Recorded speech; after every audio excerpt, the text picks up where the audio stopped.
అర్జున విషాదయోగం మూడవ శ్లోకం.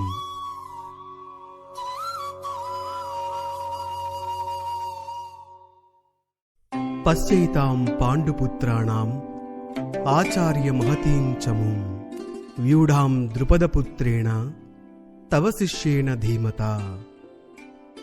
దుర్యోధనుడు ద్రోణాచార్యుడితో పలికిన శ్లోకం. ఓ ఆచార్య, బుద్ధిమంతుడైన మీ శిష్యుడు మరియు ద్రుపదపుత్రుడైన దృష్టద్యుమ్నుడిచే వ్యూహాకారంగా నిలుపబడిన పాండవుల యొక్క గొప్ప సైన్యమును చూడుము. భాష్యం. బ్రాహ్మణుడును గొప్ప సైన్యాధిపతియునైన ద్రోణాచార్యుని లోకములను రాజనీతి నిపుణుడైన దుర్యోధనుడు ఎత్తిచూపనించెను. ద్రౌపది, అర్జునుని భార్య, జనకుడైన ద్రుపద మహారాజుతో ద్రోణాచార్యుడు రాజకీయ వైరమును కలిగి ఉండెను. ఆ వైర కారణముగా ద్రుపదుడు ఒక గొప్ప యజ్ఞమునాచరించి ద్రోణుని సంహరింపగల పుత్రుని వరముగా పొందియుండెను.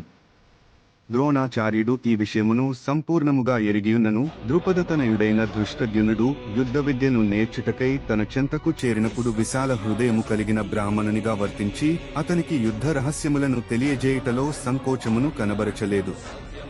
ఇప్పుడు దృష్టద్యుమ్నుడు కురుక్షేత్ర యుద్ధరంగమున పాండవుల పక్షము వహించెను.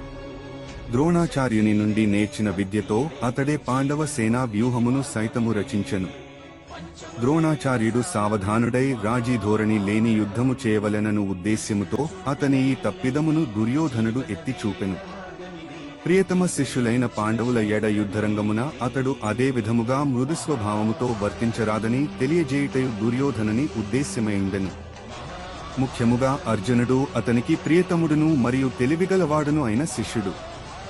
యుద్ధమునందు అటువంటి కనికర భావము అపజయమునకు దారితీయుననియు దుర్యోధనుడు హెచ్చరించెను.